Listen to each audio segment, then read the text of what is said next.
আসসালামু আলাইকুম রহমতুল্লাহি ওবরকাতুহু। সম্মানিত দর্শক, দুটো গুরুত্বপূর্ণ বিষয় নিয়ে আলোচনা করব।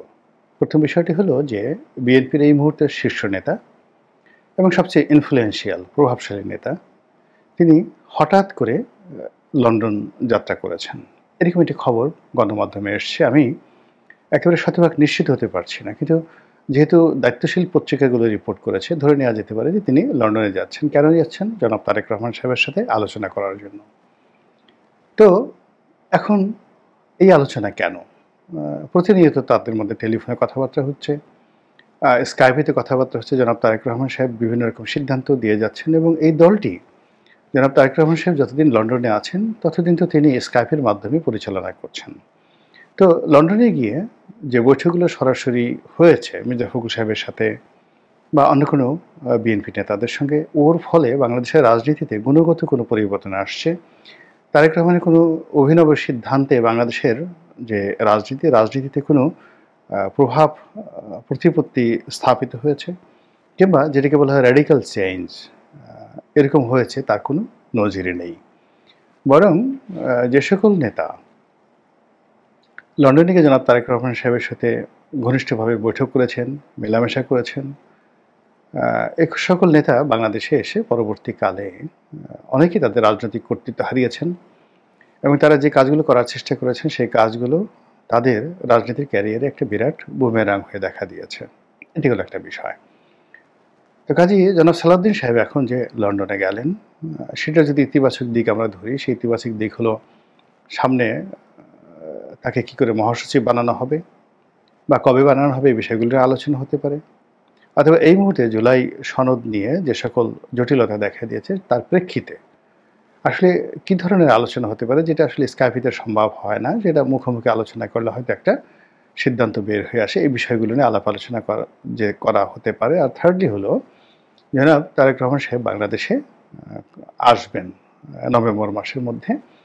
এরকম একটি ঘোষণা বিএনপির সব মহল থেকে দেওয়া হয়েছে এবং তিনি নিজেও সেই তার নেতাকর্মীদেরকে আশ্বস্ত করছে যে আমি খুব শীঘ্রই ফিরছি। তো সেক্ষেত্রে বিএনপি ইতিমধ্যে জানেন যে 238টি সিটে তাদের একক প্রার্থী তারা ঘোষণা করেছে।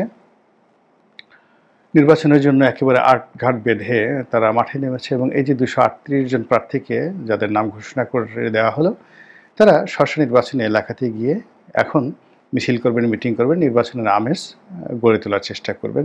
এটা আগামী এক সপ্তাহে বাংলাদেশের যে রাজনীতির টোটাল কোর্স অফ অ্যাকশন এটাকে পরিপূর্ণভাবে চেঞ্জ করে দেবে। কীভাবে দেবে সেটা আমি একটা ভিন্ন ভিডিওতে বলবো। শুধু এটাই বলি যে এখন আমরা এই মুহূর্তে রাজনীতির যে পরিণাম চিন্তা করছি, বিএনপির এই প্রার্থী ঘোষণার ফলে পুরো পরিণামটি 180 ডিগ্রি অ্যাঙ্গেলে উল্টে যাবে।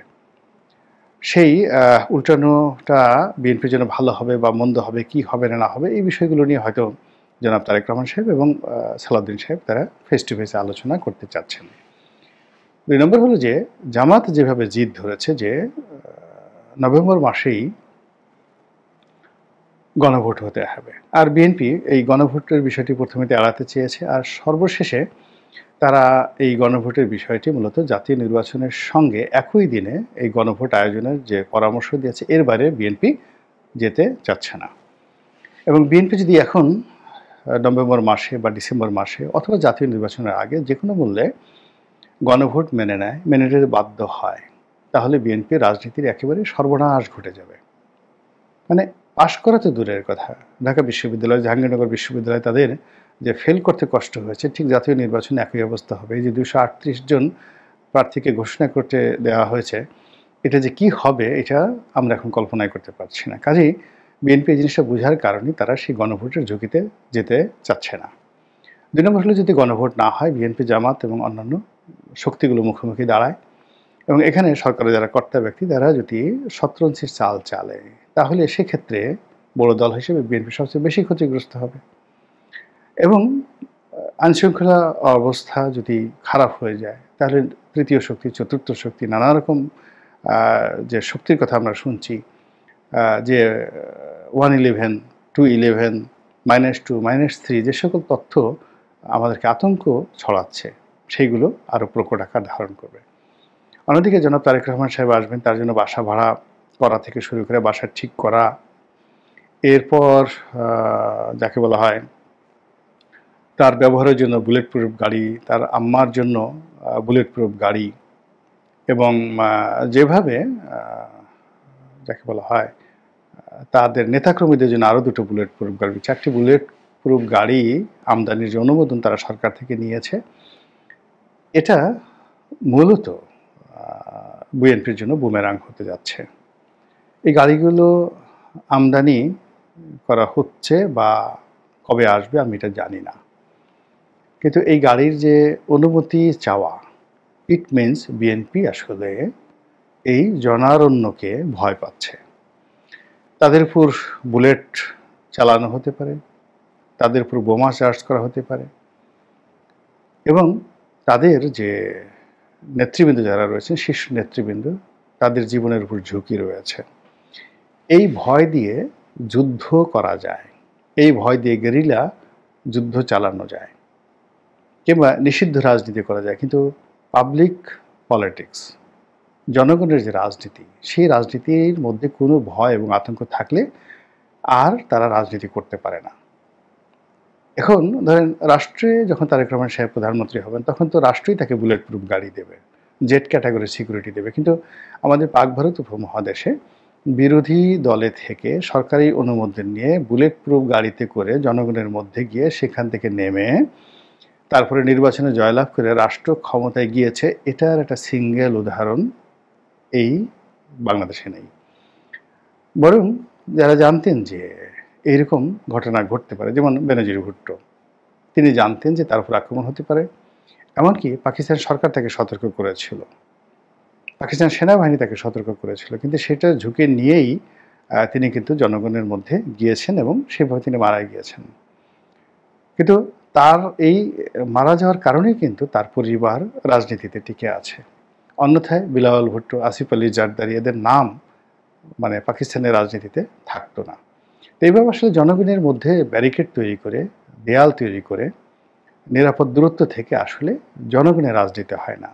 স্কাইপের যে রাজনীতির যে সফলতা, বা ইন্টারনেটে তিনি যেভাবে দলীয় নেতাকর্মীদের সাথে যোগাযোগ করেছেন, এটা জনগণের মন এবং মননে তার ব্যাপারে কতটা প্রভাব তৈরি হয়েছে, তার ব্যাপারে কতটা ইতিবাচক বিষয় তৈরি হয়েছে, এটা তিনি বুঝতে পারবেন যখন জনগণের সঙ্গে তার সরাসরি কর্মদন, সরাসরি যোগাযোগ এবং অবাধে জনগণ তার কাছে যেতে পারবেন, তিনি জনগণের কাছে অবাধে যেতে পারবেন। কিন্তু তিনি যদি বুলেট প্রুফ গাড়ির মধ্যে থাকেন, তারপর সেখান থেকে হাত নাড়ান এবং কোনো মতে মাথাটা উঁচু করেন, আবার একটু 1 মিনিটের মধ্যে সেখানে মাথা নুয়ে ফেলেন, এরকম 2-3টি ঘটনা ঘটার পরেই জনগণ তার থেকে মুখ ফিরিয়ে নেবে। এটাই বাংলাদেশের বাস্তবতা। তো এই যে বুলেট প্রুফ গাড়ির কেনা, ধারণা, চিন্তা, চেতনা, এটি বিএনপি যে গণমুখী রাজনীতি, সেই গণমুখী রাজনীতিকে অনেক ধাপ পিছিয়ে দিল।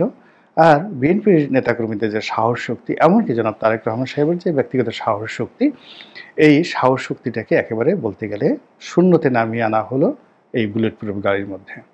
রাষ্ট্রের একটা কতগুলো কৌশল রয়েছে, প্রতিপক্ষের কৌশল রয়েছে। আপনি যত ভয় দেখাতে পারবেন, ততই আপনি রাজনীতিতে, ব্যবসা বাণিজ্যে, সব ক্ষেত্রে সুবিধা লাভ করতে পারবেন। এমনকি আপনি যদি কোনো ফ্যাক্টরি বা কোনো শিল্প কলকারখানার মালিক হন, আপনি যদি আপনার স্টাফদের মধ্যে একটা আতঙ্ক তৈরি করে ফেলতে পারেন, তাহলে কিছুদিনের জন্য আপনি একেবারে জাস্ট লাইক এ কিং, সেভাবে আপনার ব্যবসা প্রতিষ্ঠান চালাতে পারেন। কিন্তু দীর্ঘমেয়াদে এটা সম্ভব হয় না। আর এখানে যারা এই কাজগুলো করে, মানে এই আতঙ্ক তৈরি করে, আলটিমেটলি তারাই সেই ফাঁদে মানে ফাঁদের মধ্যে পড়ে যায়।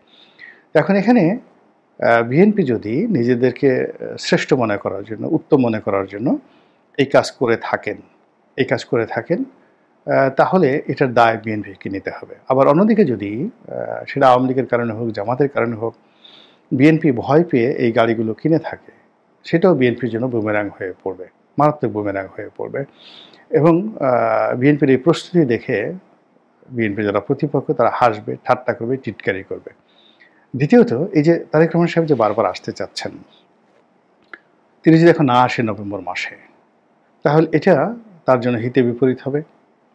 আবার যদি নির্বাচন ফেব্রুয়ারি মাসে না হয়, কোনো কারণে 1টি মাসও যদি পিছিয়ে যায়, 2টি মাসও যদি পিছিয়ে যায়, বিএনপি নেতাকর্মীদেরকে ধরে রাখা যাবে না। এবং এই যে 238 জন প্রার্থীর নাম ঘোষণা করা হলো, তারা প্রত্যেকটা মানুষই এই যাকে বলা হয় ঠাট্টা মশকরা বা ট্রলের শিকার হবেন এবং তারা অনেকে দেউলিয়া হয়ে যাবেন। নির্বাচনের বাকি এখনও নভেম্বর, ডিসেম্বর, জানুয়ারি, ফেব্রুয়ারি 4 মাস। এই 4 মাসে যারা প্রার্থী হিসেবে মনোনীত হয়েছেন তাদেরকে প্রতি সপ্তাহে নির্বাচনী এলাকায় যেতে হবে এবং বড় বড় মিছিল করতে হবে, মিটিং করতে হবে এবং এই নির্বাচনী কার্যক্রম মানে মাস যদি চালাতে হয় তাহলে এক একজনের কোটি কোটি নয়, কারো কারো ক্ষেত্রে শত শত কোটি টাকা খরচ হয়ে যাবে। সব প্রার্থী তো ধনী নয়, তারা এই টাকা আদায় করবে কোত্থেকে? চাঁদাবাজি করে, তারপর শেষে বিভিন্ন লোকের কাছ থেকে নিয়ে। মানে এই যে 238 জন প্রার্থী এই মুহূর্তে তারা রীতিমতো দেউলিয়া হয়ে যাবে এবং এই কাজ মানে তাদেরকে যে প্রভোগ করে করা হয়েছে। জামাত ইতিমধ্যে 300 আসনে তাদের প্রার্থী ঘোষণা করেছে, কিন্তু তারা যেইভাবে কাজ করছে, ট্র্যাডিশনালি বিএনপি তো সেইভাবে কাজ করতে পারবে না। বিএনপি কাজ করছে আওয়ামী লীগের মতো। তারা যখন এই প্রার্থী যাবে, এই প্রথম দিনে যখন যাবে, অ্যাটলিস্ট সব প্রার্থীর জন্যই 100, 200, 300 করে গেট তৈরি হবে, মিছিল হবে, হুন্ডা আসবে, খাওয়া হবে, ভোজ হবে।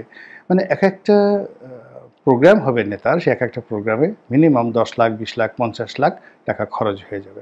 এই টাকা কোত্থেকে আসবে? এই ভঙ্গুর অর্থনীতিতে। ফলে ডিসেম্বর পর্যন্ত, মানে এই নভেম্বর এবং ডিসেম্বর এই 2টা মাস পর্যন্ত, নির্বাচনের তফসিলের আগ পর্যন্ত এই টেমটা যদি বিএনপি ধরে না রাখতে পারে, এই প্রার্থী ঘোষণাটা বিএনপির জন্য বুমেরাং হয়ে যাবে। প্রার্থী যদি এলাকাতে যায়, লোকজন যদি না আসে, লোকজন বলবে আর ভোট পাচ্ছে না।